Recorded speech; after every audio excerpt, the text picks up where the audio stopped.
Welcome again to the Inner Sanctum. I'm Raymond, your host. Come in, won't you, and sit down? Well, very nice to see so many of you here. People who believe in black magic, haunting, and ghosts. Huh? Oh, you don't believe in them? Well, our story tonight is about some sailors who didn't believe in them either. But it didn't take them very long to find out that such things did exist, that they were wrong, dead wrong. Inner Sanctum Mysteries brings you one of Broadway's and radio's best-known stars, Arthur Vinton. Tonight, Mr. Vinton appears as Captain Bates in Dead Reckoning, an original radio drama by Robert Newman. When you have that all-in, down-and-out feeling, you may be a victim of irregularity. Then you can help restore your usual pep and vigor by taking one or two Carter's Little Liver Pills with a glass of water when you go to bed tonight. Carter's Little Liver Pills help you feel better by providing remarkable two-way relief. Relief you cannot expect from a simple laxative alone. Here's what happens. First, Carter's Little Liver Pills wake up the flow of a vital digestive juice, and they do this usually within 30 minutes after taking. Second, they help restore regularity. It's this two-way relief that works so fast and so differently to help you feel up on your toes again. So don't go on feeling way below par when you can get this kind of relief with Carter's Little Liver Pills. Get a box from your druggist now, only 25 cents.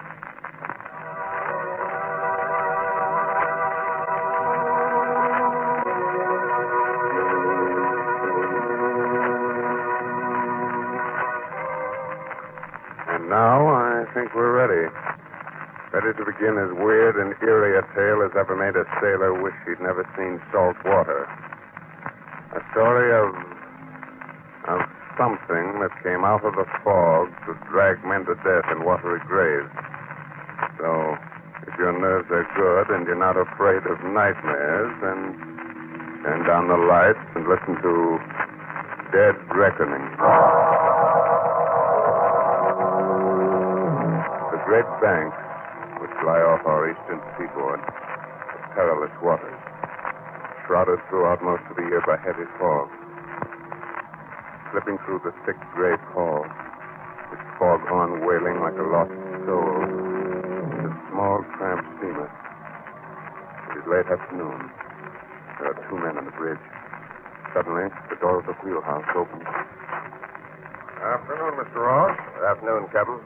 Weather still is pretty dirty, eh? It's thicker than ever. You got lookouts posted? Just one man in the bow and one aloft. Good. I've been sailing these waters for 20 years, and I'm never really happy till I'm off the bank. I know, sir. Guess it's the fog. Never knowing what's ahead of you. What's likely to come out of it. Something's ahead, sir. Just off the port bow. What? Where? There it is, a schooner. It's almost dead ahead. Put your helm over hard. Hard over it is, sir. He's still coming with... There, we're just clear astern. Another half minute, we'd have cut her in two. Ahoy, you lubbers! What in thunder's the matter with you? Why aren't you sounding a foghorn? Something does seem to be the matter, sir. There's no one at the wheel. Yes, you're right. No one at the wheel, no one on deck, and... Look there. A distress signal. We'd better look into this. Half speed astern. Half speed astern, sir. Half speed astern. What do you think it is? I don't know. But she looks to me as if she's been abandoned. Maybe you'd better lower a boat, Mr. Ross. There is someone aboard it, sir. Look, just coming up from below. Great Scott, he's dived overboard. He's swimming this way. Up forward, Mr. Ross, and heave him a line. And when you get him on board, bring him up here. Aye, aye.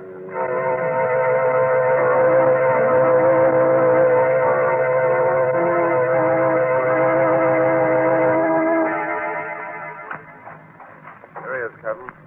Kind of rocky. Got banged up a bit before we can haul him on board. Take it easy there. I'm all right. Listen, Captain. Get away from here fast. Get away? What about the schooner you jumped off? The rest of the crew? Dead. Every last man. Dead?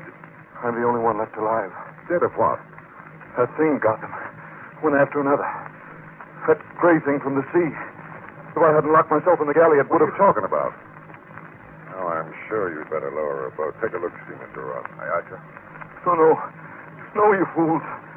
Don't you realize that it's still there on the schooner? He wanted to follow you back here, kill you off one by one, too. Don't you realize? Oh, here, catch him on. All right, sir. I've got him. Good. All right, inside here to my cabin. All right. Put him in on my bunk, yes? There we are. Poor devil. He was shot. Think he's out of his head, sir? I don't know. It might be all imagination. On the other hand, We should investigate. I'll take a boat over and see what I can see.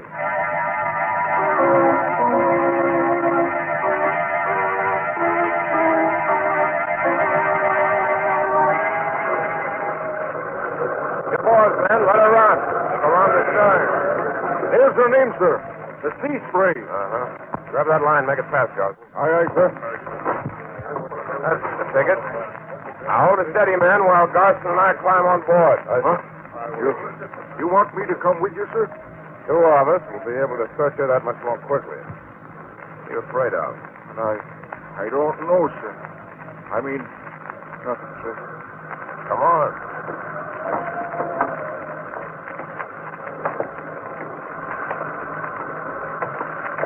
She still got all her sails set, sir. And everything battened down, just as if there was nothing wrong. Ahoy, anybody about? Ahoy! Huh. Well, let's go below. What's the need of that, sir?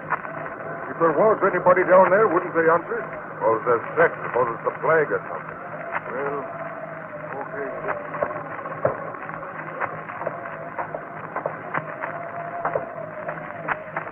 Everything's shipshape down here, too. Closed, careful. Still under all the bunks. That must be the galley. Take a look in there, Garson. I see. Nothing in here either. Hot still on the stove like the cook had just been fixing supper. Couldn't have been a fire, sir. No sign of it anywhere. Couldn't have been a leak. A crew taking her to the boat because they thought she was sinking. She's not riding as if she was waterlogged. Let's get out of here, sir. What's the hurry? What are you so jumpy about? Jumpy? Who's jumpy? It's just that... Well, suppose I am. A crew don't abandon ship out in the middle of the banks for no reason. No, that's true. They don't. I'd give plenty to know what that reason was. Well, okay, Garson, come on. Let's get back to the ship.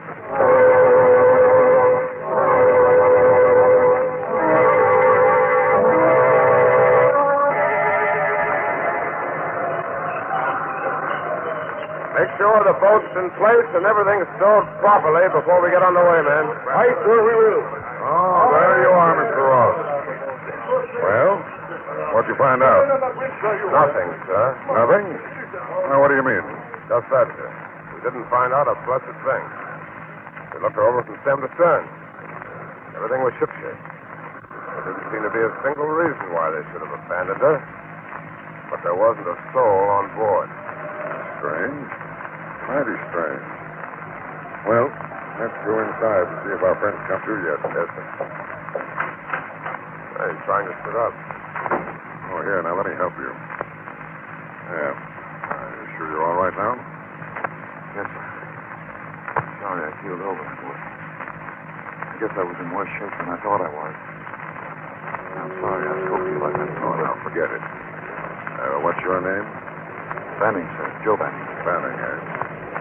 Excuse me, sir, but are we underway now? Yes, just got started. Why? No, it's the schooner we're away from. Then we're away from that cursed ship. The happier I'll be. If you hadn't come along when you did, we'd have to spend one more night on board that ship. Easy, Banning, easy. There's nothing to worry about now. The war began 2 nights ago. We've been out on the bank. We're fishing. For about 3 weeks by then. We were just starting back to port when the water went funny. Funny? How? Turned salty and red. Red as blood. Rust. Corrosion in your tank. That's what we thought at the time. But that night, men started disappearing. Disappearing? Captain Bassett himself was the first. I left him at the wheel. I went below to get some grub. When I came back on deck, he was gone. Gone? Gone where? We didn't know. We We put about, went back looking for him. We never found him. Stevens, the mate, took over, took the next trick at the wheel. When it was time to change watches, we found that he was gone, too. What are you getting at? The truth. Well, we figured we could still make port even though we were short-handed. Anyway, we were pretty sure we'd be off the banks, out of the fog belt by morning, so that if we blew a distress signal, it would be seen. But in the morning, there was still fog all around us. It was like we couldn't get away from it. And another man was gone. Now, look here, Benny. Just a second, Mr. Ross. Let him finish. And that's the way it went? One man after another disappearing with no way of telling where they'd gone or what had happened to them? Not exactly, sir. 2 more men went that day. Another that night. That left only 2 of us, Ross and myself. We were near crazy by that time. Trying to stick together. But we had to have someone at the wheel, and we had to weed. I went down to the galley to get some hardtack. While I was down there, I heard Larson scream. I went back to the bridge. There he was fighting with it. What? That's just it. I couldn't really see it. Larson let out that one yell. Then went backward over the rail. I stood there staring. And all of a sudden I felt something. Something soft and slimy trying to take hold of me. I dived back down to the galley. Slammed the door. Wait a minute. You mean... I mean, something had come out of the fog and boarded the schooner. Something you couldn't see. It got all the rest of the crew, and if you hadn't come along when you did, it would have gotten me, too. Let's see. How long has it been since you had anything to eat, Fanning? Since you had any real rest? About 3 days. Well, now, suppose you see the cook. Have him give you something hot and then go forward and get some sleep, eh? We'll talk about this again in the morning. You don't believe me, sir, do you? You think I'm out of my head? Oh, now, Fanning. You run along, and like I said, we'll talk about this some more tomorrow, eh? Yes, sir.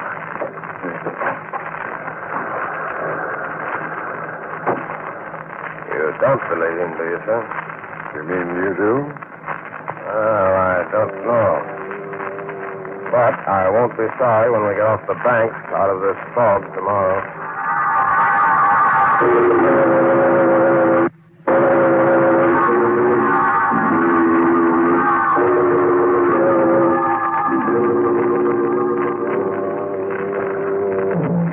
Good morning, Captain. Morning, Mr. Ross.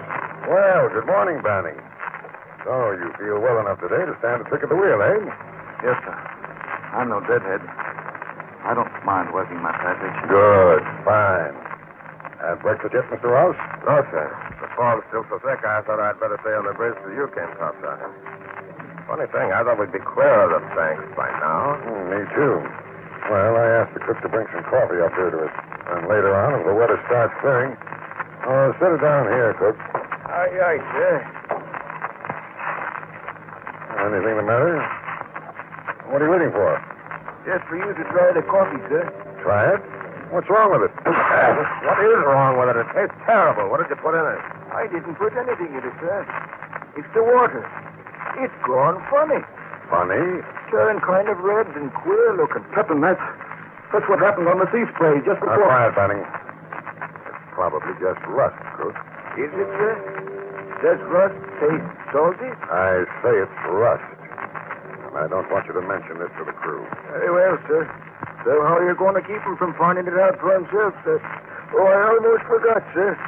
Sparks asked me to give you this. Oh, yes, the radio check on our position. Check it with the chart, will you, Mr. Ross? Yes, sir. Just finished taking the log reading and working it out, and that's... Great Scott. This doesn't make sense. What doesn't? Look here.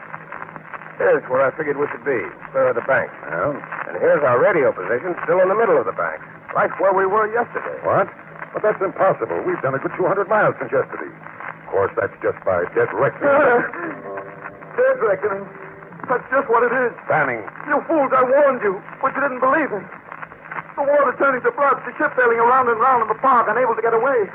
That's what happened on the sea spray. That's what's happening to us. Don't you realize what that means? That thing from the sea. It's here on board this ship.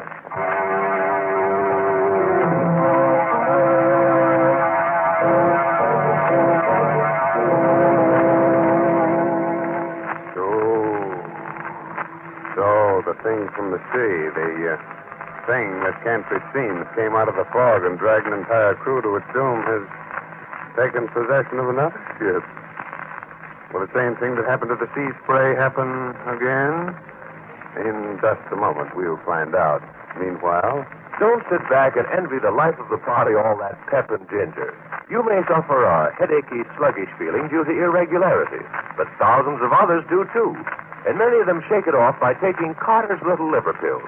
Try them tonight according to the directions on the package. Then tomorrow morning, see if you don't feel you can lick your weight in Wildcat. Here's the sound medical reason why Carter's Little Liver Pills are so effective. They can give you two-way relief for sluggishness, something you cannot expect from a simple laxative. First, Carter's Little Liver Pills wake up the flow of a vital digestive juice, and they start to do this usually within 30 minutes after taking. Second, they help restore regularity. It's this two-way relief that helps you feel better.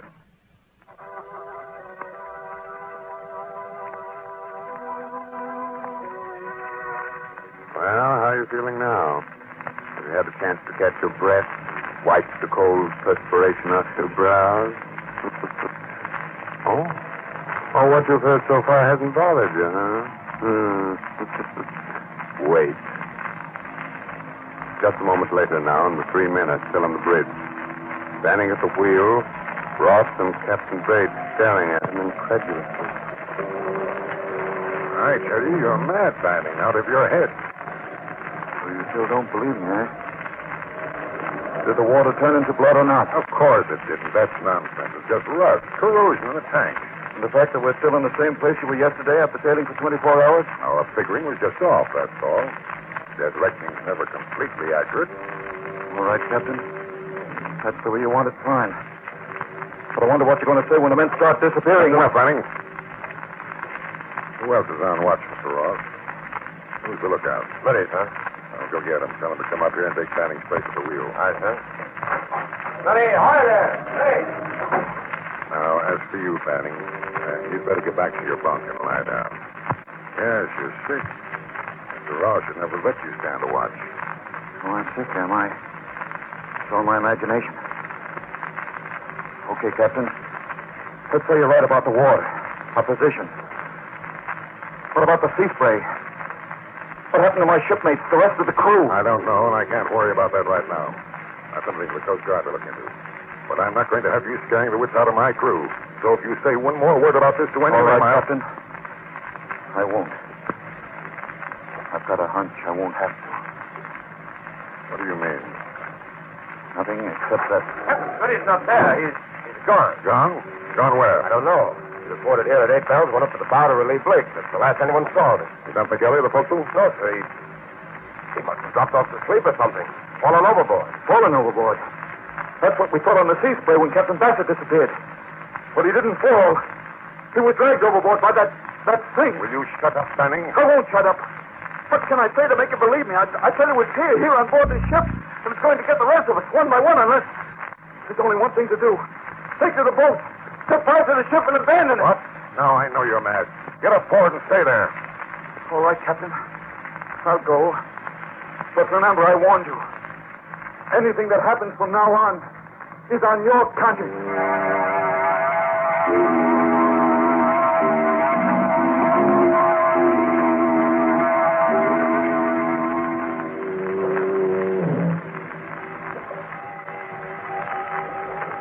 Six bells and all's well. Keep where she goes, Carson. South-southwest. Aye, sir. South-southwest. Blasted fog. Still as thick as ever. Can't see a ship's length ahead. No, sir. Begging your pardon, sir. Yes? Shouldn't we be off the banks out of the fog by now? I know, Carson. We evidently made a mistake in our reckoning. According to the radio compass bearing we got this morning, we're still around the middle of the banks. Won't be clear until tomorrow. I see, sir. Oh, by the way, Carson, what are the men saying about Smitty disappearing that way? Why, nothing, sir. Except... Yes? Well, sir, they can't understand how he could have fallen overboard with the sea so calm. And then there's this here business of the water turning funny. They're feeling kind of jumpy about that, too. Yeah, well, what's that? Looks like a small craft fishing boat. There she is off the starboard. Sailing parallel to us. A schooner. Who's up at the bows? Look out. Blake, sir. Well, what's the matter with him? Is he asleep? Why didn't he sing out when he saw her? I don't know, sir. Captain Bates. Captain Bates. I thought I told you to stay below, Benny. You did, but that schooner. Do you recognize her? Recognize her? She does look familiar, but... Great Scott! It's the sea spray. What? Can't be. We left it drifting a good 200 miles from here. You only think you left. Besides, when we left her yesterday, she was deserted. But now, she just sounded her foghorn. There are men aboard her. You can see them. Yes, men. But what kind of men? Look at them through your glass, Mr. Ross. Just what I'm doing. Oh. Good Lord. Their faces. They're all green, bloated, swollen. Why, they look as if they were dead. Look. They are dead. Drowned men come back out of the sea, sailing on and on through the fog, following us and waiting until... One more word out of you, Banning, and I'll put you in irons. Give me that glass, Mr. Ross. Too late, sir. The schooner is gone. Well, come on forward with me and let's see what's wrong with Blake. Yes. I'm coming too. Me too. Now, what's that? You're on watch, Johnson. Stay at the wheel. You stay on course. If anything has happened to Blake, I want to know it. And the rest of the crew will want to know it too. Well, all right then. Come on. I don't like this, sir. We may be in trouble if Garson won't take orders. Yeah, I have a hunch we're all getting jumping out of hand. It's all right. There's Blake leaning against the rail. Blake? Look again. It's not Blake. It's Smitty. And look at him, sir. He's dead. Springing wet and with seaweed in his hair. He was drowned, but he came back from the sea just like my mates on the sea spray. Blast you, Banning. I warned you, but you wouldn't listen. Now will you abandon ship, take to the boat? Now, I've had enough of this. Enough of you and your warning. Grab him, Carson, Mr. Ross. I won't go through it again. I can't. Having one man after another go over the side track to his captain. I know you're sooner or later. Banning, no! He went overboard. Why, that's it. If he's rather commit suicide and stay on board this ship, we're not going to stay either. Come on, men. The boat. We're abandoning ship. What? You can't do that. Who's going to stop us? We are. Quick, Mr. Ross. The guns in my cabin. Guns, is it? No, you don't. Stay, men. I'll take big ship. Leave him there in the hatch. If this blasted ship means so much, we'll let him free on it. We'll take him to the boat.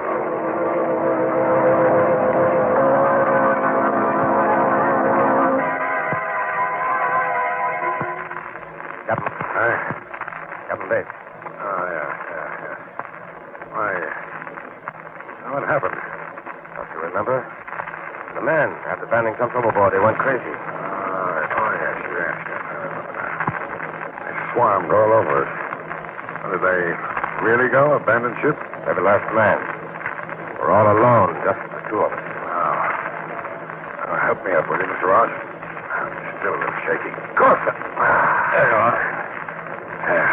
They didn't take the life raft, sir. We could probably get one of them over the side and... You mean you want to abandon ship, too? Well, not exactly, but after all, the two of us couldn't get her into port. Is that the reason, or is it because you're afraid? Because you're starting to believe in that thing from the sea also? About half and half. I mean, well, after all, everything that's happened so far, finding the sea spray deserted, Smitty and Blake disappearing, then Smitty coming back, drowned. Very well, Mr. Ross. I'll help you launch a life raft. If you like, you can go. But I'm staying with my ship. Well, in that case, I'll stay with you, sir. Good man. I kind of thought you would. What's our first move? Up to the radio room. We'll send out an SOS. Ask for help. Right, sir. Even if you do think there's some explanation for everything that's happened, the ship is kind of spooky now, isn't it? Fog. Everything's so quiet. Dead, like... What's that? Engine room telegraph. Someone rang for half speed ahead. Why, we're moving, getting underway. But who? There's no one on board but the two of us. Maybe one of the engineers didn't go. Stayed below. No one stayed, I tell you. No one. There's just the two of us on board and... Foghorn. Mr. Ross, I don't like this. You don't like it, Someone's coming. They're heading for the bridge. Can you see who or what? Yes. Banning. It can't be. He jumped overboard. He's dead. Yes. Smitty was dead, too, but he came back and... Where are you going? I'm going to get to the bottom of this. I'm going to see if a corpse can fight back. Captain, wait, I... Look out, Captain, he's got a gun. I've got it. Well, oh, you're not dead, Banning. And it was you that was behind all this. I don't know what you mean. Now, you listen to me, Banning. 2 of my men have been killed. The rest of them are out there in that park place. Either you talk, tell me what you were up to, how you did it, or I'll let you have it right between the eyes. You wouldn't dare. Oh, I wouldn't, eh? Give me that gun, Ross. No, don't. All right, I'll tell you. It wasn't me that was behind it. It was Abner Dean. Abner Dean? Yes. He thought up this idea. Scaring a crew into abandoning ship, then picking it up and claiming salvage. Salvage? Oh, of course. Why didn't I think of that? But how did you work it? There wasn't anybody on the sea spray when I boarded her. Of course not. As soon as we spotted you, Dean and the rest of the crew got into the dory, pulled away into the fog until after you searched the schooner. Meanwhile, I had 2 jobs to do. Acted from the binnacle to throw your compass off so you'd sail in a circle. And drop a chemical into the water tanks that would turn the water red. And what about Smitty and Blake? I killed him. I dropped Smitty's body over the side with a rope tied to it so I could haul it up again. This Blake and chain lock. Are you cold-blooded murdering? Fog on and it sounds It's the sea spray. They're cruising around waiting for me to pick them up. And there they are. Dead ahead. So we'll have Ross. Hurry, we're heading straight for him. If we don't gear up, we'll hit him.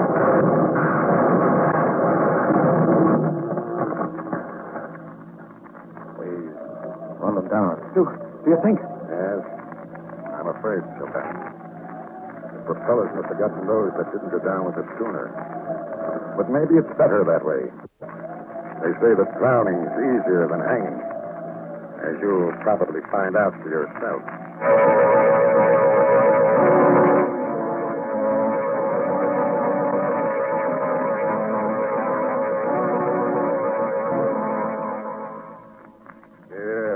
Yeah, what's that? You knew there was no such thing all the time? Of course you did. But just the same, if I were you, I wouldn't try to stand up just yet. With your knees knocking together like that, you might find it a bit difficult, huh? But I do hope you enjoyed tonight's story. And that you'll be with us again next week at this same time. And if in the meantime you should happen to take an ocean trip, and if while you're out you should run into heavy weather, and while you're standing alone on the deck at night, something should reach out of the darkness and grab hold of you. But don't worry. It won't be the thing from the sea. It'll just be one of the other passengers trying to find his way to the rail. Oh, yes. If you haven't done so, be sure to read this month's Inner Sanctum mystery, Footsteps Behind Her, by Mitchell Wilson. Will you wake up tomorrow morning feeling chipper and spry? Or will you crawl out of bed with that sluggish, headachy, what's-the-use feeling due to irregularity? Well, try this. Just before you go to bed tonight, take 1 or 2 Carter's Little Liver Pills with a glass of water. Then see if tomorrow morning isn't rosy and bright. See if your usual pep and cheerfulness aren't back. There's a sound medical reason why Carter's bring you these remarkable results. Carter's Little Liver Pills provide 2-way relief. Relief you cannot expect from a simple laxative alone. First, they wake up the flow of a vital digestive juice. And they start to do this usually within 30 minutes after taking. Second, they help restore regularity. It's this 2-way relief that helps you feel better so fast and so differently. Good night. Pleasant dreams, huh? This is the Blue Network.